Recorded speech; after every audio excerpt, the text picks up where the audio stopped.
Hello दोस्तों। तो ये जो आईपीओ है एचडीबी फाइनेंशियल सर्विसेज, इस आईपीओ का काफ़ी ज़्यादा लोगों को काफ़ी लंबे टाइम से इंतज़ार था। जैसा कि आप सभी लोग जानते होंगे कि HDB financial services HDFC bank की ही चाइल्ड कंपनी है, यानी कि एचडीएफसी बैंक ही इसका प्रमोटर है इस कंपनी का। तो हम लोग इस वीडियो में जानेंगे कि क्या सच में ये आईपीओ वर्थ इट है कि हम लोग अप्लाई करेंगे और हम लोग को इसके अंदर कुछ ना कुछ लॉन्ग टर्म में बेनिफिट होगा या नहीं होगा। मेरा क्या पॉइंट ऑफ व्यू है, हम लोग वो सब कुछ डिस्कस करेंगे और ये one of the biggest IPO होगा 2025 का। तो चलिए गाइस, बिना कोई देरी किए ये वीडियो शुरू करते हैं। वीडियो में आगे बढ़ने से पहले मैं आप लोगों को बता देता हूँ, मेरा नाम है प्रशांत, आप देख रहे हैं इमर्जिंग बुल्स और इस वीडियो में हम लोग करेंगे एचडीबी फाइनेंशियल सर्विसेज का आईपीओ एनालिसिस। ठीक है। तो और बाय द वे गाइज, हम लोग जीएमपी यानी ग्रे मार्केट प्रीमियम के बारे में भी डिस्कस करेंगे वीडियो में कहीं पर भी। तो वीडियो को पूरा देखना ताकि आप वो चीज़ मिस ना करो। काफ़ी ज़्यादा लोगों को जीएमपी के बारे में भी जानना होता है, तो वो भी हम लोग डिस्कस ज़रूर करेंगे। तो चलिए, अगर हम लोग आईपीओ की डेट्स देख लेंगे तो 25 जून को ये आईपीओ शुरू होगा, 27 जून तक चलेगा। अलॉटमेंट होगी 30 तारीख को। जिस जिसको अलॉटमेंट मिली है उसके डीमैट अकाउंट में शेयर्स आ जाएंगे 1 जुलाई को। जिसको नहीं मिली है उसी दिन यानी 1 जुलाई के दिन जो भी लोग का रिफंड का प्रोसेस है वो इनिशिएट हो जाएगा। 2 जुलाई के दिन स्टॉक एक्सचेंज पे स्टॉक लिस्ट हो जाएगा। 10 रुपये की फेस वैल्यू पर आ रहा है ये स्टॉक। 700 से 740 का इसका प्राइस बैंड है। अगर अप्लाई करना है तो 740 पर ही अप्लाई करेंगे, नहीं तो फिर एप्लीकेशन रिजेक्ट हो सकती है। और एक लॉट में आपको 20 शेयर मिलेंगे। अभी जो सेल टाइप है ना, fresh capital come offer for sale है। इसका सिंपल फंडा यही है कि भाई ऑफर फॉर सेल पे भी थोड़े शेयर है और साथ ही साथ फ्रेश इशू भी है। ठीक है। जैसा हम लोग नॉर्मली घर पे कुछ सामान लेना हो तो हम लोग सोचते हैं या तो सोफ़ा ले या तो बेड ले, या तो हम लोग सोफ़ा कम बेड ले। तो सोफ़ा का भी फीचर होता है उसके अंदर, बेड का भी फीचर होता है, तो वैसा ही है। तो ये फ्रेश कैपिटल और ऑफर फॉर सेल दोनों है इसका सिंपल सा मतलब। 12,500 करोड़ का ये टोटल इशू साइज है, जिसमें से सिर्फ 2,500 करोड़ फ्रेश इशू है यानी कि नया शेयर जाएगा। बाकी 10,000 करोड़ जो एचडीएफसी बैंक जो प्रमोटर है इस आईपीओ का, वो अपना स्टेक बेच रहे हैं। ठीक है। तो हम लोग उसके बारे में भी आगे चीज़ें डिस्कस करेंगे। रिटेल कोटा की अगर हम लोग बात करेंगे तो रिटेल कैटेगरी में आप मैक्सिमम 13 लॉट ले सकते हो। जैसे ही आप 14 लॉट या उसके ऊपर लोगे, एप्लीकेशन फाइल करोगे, तो आप ऑटोमेटिकली एचएनआई कैटेगरी में आ जाओगे। एचएनआई कैटेगरी और रिटेल कैटेगरी किसी के लिए भी आपको कोई भी डॉक्यूमेंट्स देने की ज़रूरत नहीं है, ना ही कोई लॉकिंग पीरियड भी होगा यहाँ पर। ठीक है। अभी यहाँ पर अगर हम लोग यहाँ पर देखेंगे तो मैं इधर आप लोगों को बता देता हूँ। अब देखो QIB के लिए 45% के आसपास का टोटल ये है, क्या बोलते हैं, एप्लीकेशन है। 25% के आसपास एचएनआई वालों के पास है, 15% के आसपास, और उसके बाद 32% के आसपास रिटेल वालों के पास है, और बाकी फिर एम्प्लॉयज़ सबके पास। और शेयर होल्डर कोटा में भी डेफिनेटली 10% शेयर होल्डर कोटा वालों को दिया है। अभी जिसके पास एचडीएफसी का अगर एक भी शेयर होगा तो आपको शेयर होल्डर कैटेगरी में भी आप एप्लीकेशन डाल सकते हो। तो इससे बेनिफिट ये हो जाता है कि आप 2 एप्लीकेशन डाल सकते हो, एक आप रिटेल कैटेगरी में डाल दिया और आपने शेयर होल्डर कोटा में डाल दिया, तो 2 एप्लीकेशन डाल सकते हो। अगर मान लो आपके पास एचडीएफसी का शेयर है और आप एचडीएफसी में ही काम करते हो या एचडीबी फाइनेंशियल्स में अगर काम करते हो, तो आप 3 एप्लीकेशन डाल सकते हो, एक रिटेल में, एक शेयर होल्डर कोटा और एक एचडीबी और एक एम्प्लॉय कोटा के हिसाब से। तो 3 एप्लीकेशन डाल सकते हो। तो कहीं ना कहीं शेयर होल्डर कोटा का ये एक बेनिफिट हो जाता है। आप देखो कि HDFC bank limited is the promoter of the company. Pre IPO 94 है, पोस्ट आईपीओ 74 हो जाएगा, तो इसके अंदर कोई दिक्कत नहीं है। और इसीलिए कहीं ना कहीं मुझे इतना ज़्यादा दिक्कत नहीं हुआ कि प्रमोटर अपना 10,000 करोड़ का माल बेच रहे हैं। ठीक है। क्योंकि वो लोग को ऑब्वियसली एचडीएफसी बैंक इतनी बड़ी बैंक है, इंडिया की one of the biggest bank है, तो डेफिनेटली वो लोग को उतना स्टेक बेचना ही पड़ेगा ताकि वो जो सेबी का जो क्राइटेरिया है उसके अंदर लोग मेट हो सके। ठीक है। ये जो कैटेगरी रिजर्वेशन टेबल है ये मैं डिस्कस नहीं करूँगा, आप खुद ही चाहिए तो मतलब खुद ही आप जाके रीड कर लेना इसको। अगर आपको इसके ऊपर कोई डिटेल्ड में वीडियो चाहिए तो ज़रूर कमेंट करके बता देना, मैं कोई एक शॉर्ट या एक नॉर्मल एक छोटा सा वीडियो बना के डाल दूँगा। ठीक है। अभी अगर हम लोग यहाँ पर देखेंगे तो यहाँ पर एक नोट दिया, to be eligible for share holder quota you must hold shares in one of the following companies, जो कि HDFC बैंक है, ठीक है, जो कि मैंने आपको ऑलरेडी बता दिया। कंपनी के बारे में जान लेते हैं। अगर कंपनी के बारे में जानेंगे तो 2007 में लॉन्च हुई थी, और ये क्या है, retail focused NBFC, non banking financial company, ठीक है, जैसे बजाज फाइनेंस हो गया और भी बहुत सारे NBFC कंपनीज है। तो ये लोग NBFC में काम करते हैं। जो HDFC है वो प्रॉपर बैंक है, ये लोग नॉन बैंकिंग फाइनेंशियल कंपनी है, ठीक है। तो यहाँ पर ये लोग क्या करते हैं, लोग साथ ही साथ बिजनेस प्रोसेस आउटसोर्सिंग के सर्विसेज भी लोग प्रोवाइड करते हैं, जैसे कि बैक ऑफिस सपोर्ट सर्विस हो गया, कलेक्शन हो गया, सेल सपोर्ट सर्विसेज हो गया to our promoter, as well as fee based products such as distribution of insurance products primarily to the lending customers, ठीक है। तो जैसे जो HDFC के लिए जो BPO सर्विस होता है, कॉल सेंटर्स बेसिकली जिसको हम लोग समझते हैं, तो वो ये लोग प्रोवाइड करते हैं, HDB फाइनेंशियल्स के थ्रू हो जाता है। साथ ही साथ और भी दूसरी तो थर्ड पार्टी जो इंश्योरेंस प्रोडक्ट वाली जो कंपनीज होती है, उन लोगों को भी ये लोग डेफिनेटली ये सब प्रोवाइड करते हैं, ठीक है। अभी ये लोग का बेसिकली क्या है, फाइजिटल करके ये लोग का ये ओमनी चैनल के हिसाब से लोग काम करते हैं, डिस्ट्रीब्यूशन मॉडल के हिसाब से, जो लोग का ब्रांच नेटवर्क भी है, हाउस टेलीकॉलिंग टीम्स भी है, और वेरियस एक्सटर्नल डिस्ट्रीब्यूशन नेटवर्क भी और चैनल पार्टनर्स के थ्रू लोग बेसिकली अपने कस्टमर्स को रीच आउट करते हैं। ये लोग के बिजनेस के 3 vertical, enterprise lending, asset finance और कंज्यूमर फाइनेंस, ठीक है। अगर समझते तो ये लोग ने ये फर्स्ट वर्टिकल 2008 में शुरू करा था, जहाँ पर ये लोग सिक्योर्ड और अनसिक्योर्ड लोन देते हैं MSME customer, micro small medium enterprises को ये लोग देते हैं, और ये लोग के सैलरीड एम्प्लॉयज़ को भी लोग लोन देते हैं, और ब्रांच नेटवर्क के थ्रू देते हैं बेसिकली। एसेट फाइनेंस में लोगों के financing options to customer for acquiring new and used commercial vehicle, ठीक है। तो बेसिकली मोटा मोटी ऑटो लोन्स हो गया, construction equipment and tractors, all of which are income generating assets for the customers, ठीक है। तो सब नाम थोड़ा सा वो कर दिया है, बट अगर देखा जाए तो ये लोग new and used commercial vehicle में, अगर यहाँ पर देखा जाए, ये लोग सिर्फ कमर्शियल व्हीकल में बात कर मतलब सोचते हैं। तो जैसे फॉर एग्जांपल मेरा अगर कोई बिजनेस है और मुझे उस बिजनेस के लिए अगर गाड़ी लेना है, तो ये लोग मेरी हेल्प कर सकते हैं। अगर मुझे सिर्फ खुद के शौक के लिए गाड़ी लेना है नॉर्मल ऑटो लोन के हिसाब से, तो ये लोग मुझे नहीं देंगे। ये चीज़ का हम लोग को ध्यान रखना चाहिए। और एक कंज्यूमर फाइनेंस है, जो वहाँ पर individual seeking to fulfil the personal और हाउस होल्ड नीड्स, जो हम लोग नॉर्मल जो लोन्स लेते हैं उसके लिए लोग का एक कंज्यूमर फाइनेंस का भी एक वर्टिकल है, ठीक है। तो as of March 31st, 2025, over 80% of the branches located outside the 20 largest cities in India. As at March 31st, 2025, the company had a pan-India network of 1771 branches in 1170 towns and cities across 31 state and union territories, ठीक है। तो ये लोग के इतने सारे branches ये लोग बता रहे, एक 1170 टाउन्स एंड सिटीज़ में है, और 1771 ये लोग के ब्रांचेस है टोटल, ठीक है। 80% of branches located outside 20 largest cities in India by population. तो इंडिया की जो भी पॉपुलेशन के हिसाब से जो 20 लार्जेस्ट सिटीज़ है उसके हिसाब उसके आसपास में ये लोग के ब्रांचेस है, ठीक है। अभी अगर एम्प्लॉयज़ की बात करेंगे 2025, 24, 23 के हिसाब से, तो 2025 में लोग के 60,400 एम्प्लॉयज़ है, उसके पहले लोग के 56,000 थे, और उसके पहले 45,000 थे। तो डेफिनेटली एम्प्लॉयज़ देखो, काफ़ी लोगों को लगता है ना कि जब भी हम लोग एम्प्लॉयज़ डिस्कस करते हैं ना, तो ये बहुत ही इररिलेवेंट इन्फॉर्मेशन होता है। सच कहूँ तो स्टार्टिंग में मुझे भी लगता था कि एम्प्लॉयज़ को नंबर देख के मुझे क्या मतलब फ़र्क पड़ेगा, एम्प्लॉयज़ से थोड़ी ना कुछ होने वाला है। बट एक्चुअली एम्प्लॉयज़ अगर ग्रो कर रहे हैं तो इसका मतलब ये है कि कंपनी ग्रो कर रही है, तभी जाके वो लोग नए बंदे हायर कर पा रही है। अगर एम्प्लॉयज़ के नंबर गिर रहे हैं, मतलब शायद कंपनी को लॉस हो रहा होगा। जो लोग लॉस शायद से अपने को ऑर्डर बुक में शायद नहीं दिखेगा, एटलीस्ट अभी नहीं दिखेगा, शायद 3, 4, 6 महीने बाद दिखेगा हम लोग को बैलेंस शीट P&L सब में। बट अगर एम्प्लॉयज़ के नंबर अगर घट रहे हैं तो ये समझ में आता है कि शायद कंपनी कॉस्ट कटिंग कर रही है।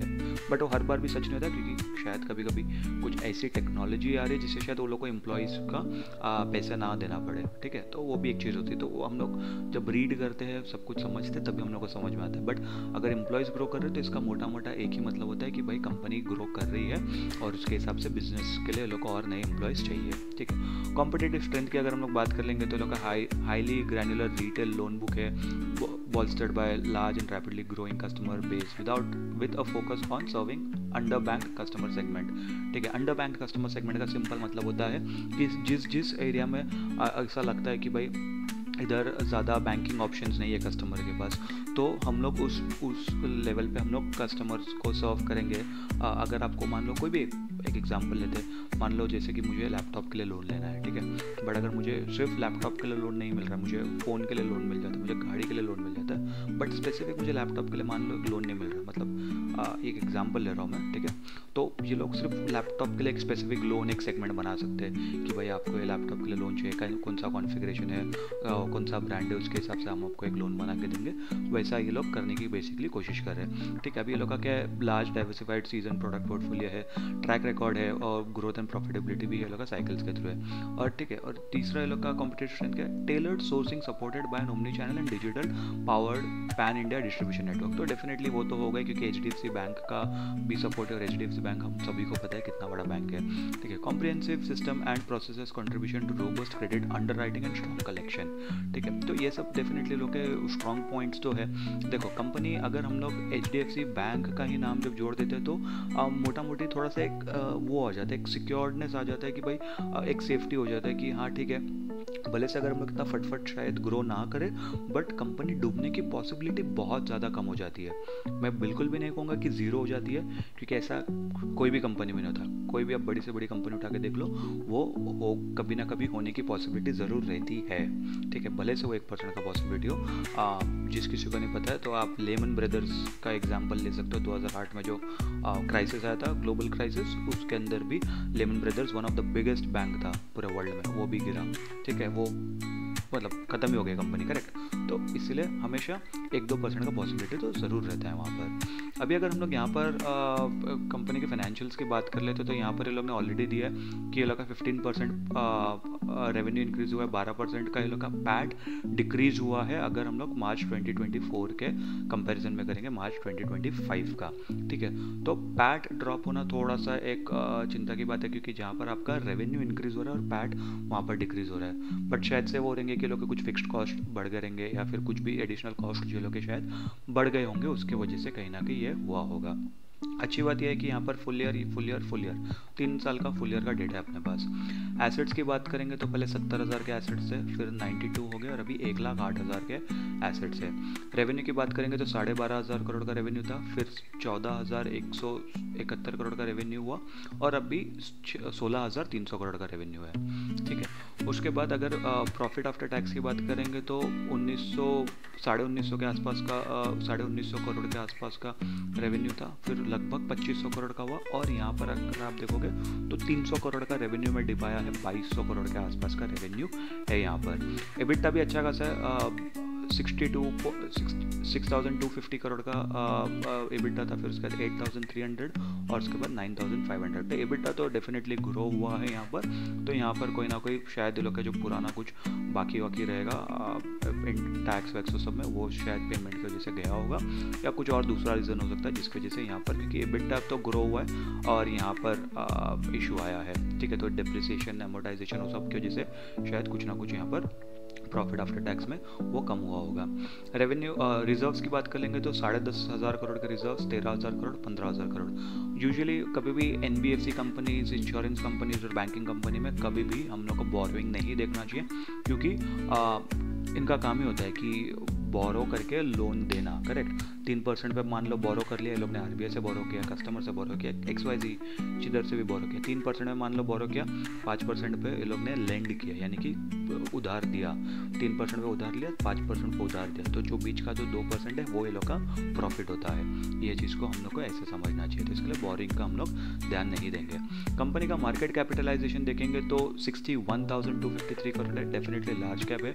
ROE की बात करेंगे तो डेफिनेटली अच्छा है, 14.72 यानी कि 15 के आसपास ही है। डेट टू इक्विटी रेशियो को हम लोग को बात नहीं करना चाहिए, क्योंकि जैसा कि मैंने बताया टोटल हम लोग बोरोइंग्स ही डिस्कस नहीं कर रहे हैं। प्राइस टू बुक वैल्यू मैं कहूँगा फेयरली वैल्यूड है, ना ज़्यादा ओवर वैल्यूड ना ज़्यादा अंडर वैल्यूड, 3.72। EPS की बात करेंगे तो प्री IPO 27.5 का है, पोस्ट IPO 26 के आसपास हो जाएगा, और प्री IPO PE रेशियो की बात करेंगे तो 27 है, पोस्ट IPO 28 का हो जाएगा। तो PE रेशियो और PB रेशियो दोनों के ऊपर बाय द वे एक चैनल पे पे वीडियो है, आप वो जाके देख सकते हो। और दोनों के अगर मैं नंबर्स भी देखूँ तो मुझे एक भी एंगल से ये ऐसा नहीं लग रहा है कि ज़्यादा हाईली वैल्यूड है या अंडर वैल्यूड है। ओवर वैल्यूड भी नहीं लग रही, अंडर वैल्यूड भी नहीं लग रही, कहीं ना कहीं डिसेंट वैल्यूएशन है इसका। पीयर कंपैरिजन कर लेते हैं तो आप देखोगे पीयर्स के हिसाब से, ईपीएस के हिसाब से सबसे ज़्यादा ईपीएस सुंदरम फाइनेंस का है। सुंदरम फाइनेंस, श्रीराम फाइनेंस और चोलामंडल, ये तीनों के ज़्यादा है। बाकी सबके हिसाब से तो नॉर्मल ही चल रहा है। बजाज फाइनेंस का भी आप देख सकते हो उतने के आसपास में ही है, ठीक है। आप पीई रेशियो हम लोग ने बताया था 27-28 का कुछ होगा, तो आप देख सकते हो 28 पी कहीं ना कहीं कैटेगरी के हिसाब से आ रहा है। इसके लोवेस्ट अगर पी अगर हम लोग देखेंगे तो सुंदरम फाइनेंस, सॉरी एल&टी हो गया, महिंद्रा एंड महिंद्रा हो गया और श्रीराम फाइनेंस हो गया। और पीबी रेशियो भी 3.5 के आसपास था, जो कि कैटेगरी के हिसाब से ठीक ठाक ही है, ठीक है। अभी अगर हम लोग यहाँ पर देखेंगे कि कंपनी को पैसे क्यों चाहिए, तो कंपनी को बेसिकली वही कि आगे फ्यूचर के लिए जो भी ये लोग को लेंडिंग देना होगा उसके हिसाब से ये लोग को पैसे, मतलब ये लोग के पास इतने रखने पड़ेंगे, तो उस हिसाब से ये लोग को पैसे चाहिए। अभी बात करते हैं जीएमपी की, ठीक है, यानी कि ग्रे मार्केट प्रीमियम। तो ग्रे मार्केट प्रीमियम बेसिकली क्या होता है कि स्टॉक लिस्ट होने से पहले इसका मार्केट में कितना वैल्यू लग रहा है। कि मान लो आज 100 रुपये का स्टॉक प्राइस लिस्ट, मतलब 100 रुपये का प्राइस बैंड है, 90 से 100 रुपये का, तो लिस्ट होते तक पॉसिबिलिटी कितनी है कि वो 105 पे जाएगा, 110 पे जाएगा, या वो 95 पे आएगा, ठीक है। तो अगर आप उसके हिसाब से देखोगे तो 783 का जीएमपी चल रहा है, जो कि 5.88% है, ठीक है। अगर हम लोग यहाँ पर इसका जो प्राइस बैंड देखेंगे, प्राइस बैंड के हिसाब से 740 था आई गेस, हाँ 740 था। अगर 740 के ऊपर अगर 43 रुपीज़ ऐड हो जाएगा, मतलब ये लोग बोल रहे हैं कि एस्टिमेटेड जीएमपी के हिसाब से एस्टिमेटेड लिस्टिंग प्राइस 783 का हो सकता है। बट मैं हमेशा आप लोगों को एक चीज़ बताना चाहूँगा, मैं हमेशा एक चीज़ कहता भी हूँ कि लिस्टिंग गेन्स के हिसाब से कभी भी हम लोग को कोई भी आईपीओ देखना नहीं चाहिए कि भाई लिस्टिंग गेंस इसमें ज़्यादा हो सकते नहीं हो सकते, क्योंकि वो हर बार सही नहीं होगा। और मान लो अगर सही हो भी गया, बट जब तक आप वो स्टॉक बेचने जाओगे, अपना प्रॉफिट कलेक्ट करने जाओगे, तब तक शायद वो ड्रास्टिक एक मूव आ जाएगा मार्केट में। और जहाँ पर मान लो 100 पे स्टॉक, मतलब 100 पे आपने खरीदा 100 रुपये पे, और आपने सोचा 20% लिस्टिंग गेंस जाएगा 120 पे, जैसे आप 120 पे बेचने की कोशिश करोगे तब तक शायद एक शार्प सेलिंग आ जाएगा और वो 120 की जगह वापस 100 पे या 110 के आसपास हो जाएगा, तो शायद उतना आपको बेनिफिट नहीं मिलेगा। बट अगर मान लो लिस्टिंग गेंस को आप साइड में रख के सिर्फ आप कंपनी का एनालिसिस करके अगर आप सोचते हो, तो लॉन्ग टर्म में आपको बेनिफिट ज़्यादा देने का पॉसिबिलिटी बहुत हाई हो जाता है वो, ठीक है। तो ये तो हो गया एनालिसिस। अभी मेरा पॉइंट ऑफ व्यू क्या है कि मैं क्या इसके अंदर अप्लाई करने का सोच सकता हूँ। देखो पीई रेशियो, पीबी रेशियो के हिसाब से तो डेफिनेटली ये मतलब फेयरली वैल्यूड है, कंपनी अच्छी है, डेफिनेटली एचडीएफसी बैंक का बैकिंग है। बट अगर मैं बताऊँ 740, मुझे ऐसा लगता है कि 700 to 740 कहीं ना कहीं इसमें 1-2 महीने में करेक्शन आने की पॉसिबिलिटी मुझे ऐसा लगती है। और मुझे ऐसा लगता है कि अगर मान लो मैंने खरीद लिया, क्योंकि ऑब्वियसली बहुत लोग, ये डेफिनेटली एक ओवर सब्सक्राइब्ड आईपीओ हो सकता है, और अगर पहले तो मुझे अलॉटमेंट शायद नहीं मिलेगा, ठीक है, मुझे तो ऐसा लगता है कि अलॉटमेंट नहीं मिलेगा मुझे। दूसरा, अगर हम लोग एक और एक चीज़ की बात करेंगे, अलॉटमेंट मिलने के बाद लिस्टिंग के हिसाब से मान लो 790 या 800 के आसपास पहुंच जाता है, और जब करेक्शन आएगा ना तो वापस मेरे हिसाब से 700 के आसपास या 740 का जो प्राइस बैंड है ना, इसी प्राइस बैंड के बीच में कहीं ना कहीं आएगा 1-2 महीने के बीच में, तो तब मुझे ज़्यादा पॉसिबिलिटी लगती है कि मैं तब और ज़्यादा एग्रेसिवली इन्वेस्ट करने का सोच सकता हूँ। डेफिनेटली मैं अप्लाई तो करूँगा, ऐसा नहीं कि नहीं अप्लाई करूँगा, बट मैं एग्रेसिवली अप्लाई नहीं करूँगा। अगर मुझे अभी जो 3-4 जो मैंने वीडियो डाले थे, मतलब ये तो चौथा वीडियो होगा, इसके पहले मैंने 3 वीडियो डाले थे, सबसे अच्छा मुझे ग्लोब सिविल लगा था, उसके बाद एलन बैरी लगा था। वो दोनों पे मैं थोड़ा एग्रेसिवली सोच सकता हूँ इन्वेस्ट करने का, 2-2, 3-3 लॉट एक बार सोच सकता हूँ। एचडीबी फाइनेंशियल्स में मैं मैक्सिमम एक्चुअली एक ही लॉट से मैं अप्लाई करूँगा, और अगर मुझे और थोड़ा टेम्पटिंग लगता है, मान लो कि कुछ और थोड़ा मुझे किधर से और इन्फॉर्मेशन पता चलती है, तो शायद दूसरा लॉट डालूंगा, बट 2 लॉट के ऊपर तो मैं नहीं डालूंगा। और जैसे ही लिस्ट हो जाएगा उसके बाद थोड़ा बहुत पुल बैक में टेक्निकल्स के हिसाब से और फंडामेंटल्स के हिसाब से डेफिनेटली आगे मैं इन्वेस्ट करने का सोच सकता हूँ। बट इस प्राइस पे तो थोड़ा सा मुश्किल है, एक थोड़ा सा एक पुल बैक मिलेगा ना तो मज़ा आ जाएगा। 650-600 रुपये के प्राइस पर आ गया तो बहुत ही हेविली इन्वेस्ट करने का मैं सोच सकता हूँ इसके अंदर। तो आई होप गाइस आप लोगों को ये वीडियो पसंद आया होगा। वीडियो अगर पसंद आया होगा तो वीडियो को लाइक कर देना, चैनल को सब्सक्राइब कर देना, नोटिफिकेशन की घंटी ज़रूर दबा देना, कमेंट करके बताना कि आपको एनालिसिस कैसा लगा और क्या आप अप्लाई करने वाले हो या नहीं करने वाले हो। अगर नहीं करने वाले हो तो कोई आपका दोस्त या रिश्तेदार होगा जो अप्लाई करने का सोच रहा है, तो उसको ये वीडियो ज़रूर शेयर कर देना। मैं मिलूंगा आपसे अगले वीडियो में, तब तक के लिए गुड बाय।